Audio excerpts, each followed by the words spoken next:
ہاتھ کی مٹھی بند کی اور اسے 2-3 مرتبہ گردش دے کر نیچے کر کے مٹھی کھولی تو اس میں تازہ تازہ بیلے کی کلیاں تھیں۔ ایسا معلوم ہو رہا تھا کہ جیسے ابھی توڑ کر لائی گئی ہے۔ ایک روز ایک عورت نے الائچیوں کی فرمائش کی، وہ بھی اسی طرح پوری ہوئی، لیکن مخالف گروپ اب بھی مطمئن نہ تھا، اس لیے ایک عورت نے تازہ تازہ گلاب جامنوں کی فرمائش کی۔ ایسا دکھائی دیتا کہ وہ اس قسم کی فرمائش کے متعلق پہلے سے طے کر کے آئی تھی۔ اس نے سوچا کہ مٹھی میں مٹھائی کھانا مشکل ہے، مگر گلاب جامن کی فرمائش سن کر شاہد نے فضا میں ہاتھ گھمایا اور پھر اس خاتون کی طرف اشارہ کرتے ہوئے کہا، دیکھیے آپ کے پاس گلاب جامن ہے۔ شاہد کی بات سن کر وہ خاتون بہت زیادہ پریشان ہوئی۔ پہلے تو انہوں نے ادھر ادھر دیکھا، پھر اپنے جسم کے آس پاس دیکھنے لگی۔ اچانک ان کا ہاتھ فرش پر پھیلے ہوئے دوپٹے پر پڑا۔ خاتون ایک دم گھبرا کر اچھل پڑی۔ ایسا معلوم ہوتا تھا جیسے انہوں نے سانپ پکڑ لیا ہو۔ اس اچھل کود میں ان کے دوپٹے کا پلو ہٹا تو سب کی نظروں کے سامنے ایک بانس کی بنی ہوئی چھوٹی سی ٹوکری کے اندر کاغذ میں لپٹی ہوئی گلاب جامنیں موجود تھی۔ یہ دیکھ کر ان کے چہرے کا رنگ اتر گیا۔ دوسری خواتین یہ کرشمہ دیکھ رہی تھی۔ اب سب حیرانگی کے عالم میں تھی کہ شاہد نے آہستہ سے ہاتھ اٹھاتے ہوئے کہا، میں جناتوں کا سردار ہوں۔ میں خود کسی کو پریشان کرنا پسند نہیں کرتا، اس لیے آپ لوگ بھی آئندہ مجھے پریشان کرنے کی کوشش نہ کریں۔ میں تو اس لڑکی کے پاس صرف قرآن شریف سننے آتا ہوں۔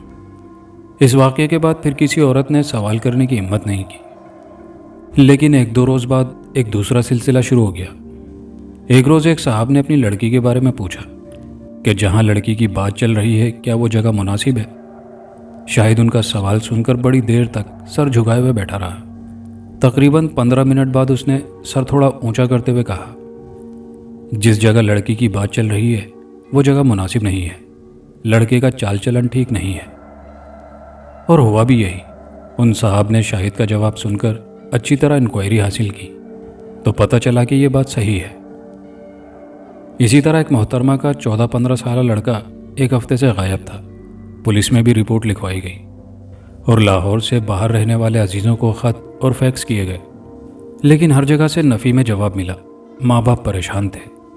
ماں باپ نے جب اپنے لڑکے کے متعلق شاہد سے سوال کیا تو وہ پہلے بڑی دیر تک خاموش بیٹھا رہا اور پھر آہستہ آہستہ ہاتھ ہلاتے ہوئے بولا، آج شام تک آپ کا لڑکا واپس آ جائے گا۔ بعد میں معلوم ہوا کہ اسی دن شام کو ان کے صاحبزادے تشریف لے آئے۔ ہوا یہ تھا کہ وہ ماں باپ کا لاڈلا تھا۔ ایک دن ماں باپ نے کسی بات پر ڈانٹا، وہ اس چیز کو برداشت نہ کر سکا اور گھر سے نکل گیا اور پھر خود ہی گھر آ گیا۔ لیکن مجھے تو ان چیزوں سے کوئی خاص دلچسپی نہ تھی۔ میں تو اصلیت معلوم کرنا چاہتا تھا، اس لیے میں شاہد سے تنہائی میں ملنے کی فکر میں تھا۔ ایک روز مجھے وہ میدان میں جاتے ہوئے ملا۔ میں اسے بڑے تالاب کے کنارے لے گیا، اس لیے کہ اس قسم کی باتوں کے لیے تنہائی کی ضرورت تھی۔ چٹانوں پر بیٹھنے کے بعد میں نے اسے پورا واقعہ سنانے کو کہا۔ پہلے تو وہ انکار کرتا رہا، آخر بڑی مشکل سے راضی ہوتے ہوئے بولا، تمہیں یہ تو معلوم ہے کہ میں شاہی مسجد میں ابو سے قرات سیکھ رہا ہوں۔ کبھی میں گھر واپس آ جاتا ہوں اور کبھی رات میں وہیں رہ جاتا ہوں۔ یہ اب سے کئی مہینے پہلے کی بات ہے۔ ایک رات میں مسجد کے لان میں سو رہا تھا۔ والد کی طبیعت ٹھیک نہ تھی، اس لیے وہ حجرے میں تھے۔ سوتے میں اچانک ایسا محسوس ہوا کہ کسی نے مجھے اٹھا کر بٹھا دیا ہو۔ پہلے تو نیند کے خمار میں بات سمجھ میں نہ آئی، لیکن پھر فوراً ایک عجیب قسم کا احساس ہوا، جیسے کہ کچھ ہونے والا ہے۔ میں نے آنکھیں مل کر چاروں طرف دیکھا تو مجھے اپنے سرہانے ایک بزرگ کو کھڑے ہوئے دیکھ کر بڑا تعجب ہوا۔ سمجھ میں نہیں آ رہا تھا کہ یہ صاحب کون ہیں، کہاں سے آئے ہیں اور کیا چاہتے ہیں۔ اس سے پہلے میں نے ان کو کبھی دیکھا نہیں تھا۔ حلیہ بھی عجیب تھا، سفید اجلا لباس پہنے ہوئے تھے، داڑھی بھی سفید تھی، چہرے پر ایک عجیب قسم کا نور تھا، اور وہ میرے سرہانے خاموشی کے ساتھ کھڑے تھے۔ اس حلیے میں ایک اجنبی کو آدھی رات کے وقت اپنے سرہانے اس طرح کھڑے ہوئے دیکھ کر مجھے ڈر کی وجہ سے پسینہ آ گیا۔ اس قدر خوفزدہ تھا کہ بھاگنے کا خیال کیا تو ٹانگوں میں طاقت نہ تھی۔ چیخنے کی کوشش کی تو آواز نہ نکل سکی۔ مجھے اس طرح پریشان ہوتا دیکھ کر ان بزرگ نے دلاسا دیتے ہوئے میرے شانے پر تھپکی دی۔ گھبراؤ نہیں بیٹے، ڈرنے کی ضرورت نہیں، انہوں نے تسلی دیتے ہوئے کہا۔ میں نے ان بزرگ کی بات کا کوئی جواب نہیں دیا، لیکن خوف کی وجہ سے باہر پھٹی پھٹی آنکھوں سے انہیں ضرور دیکھ رہا تھا۔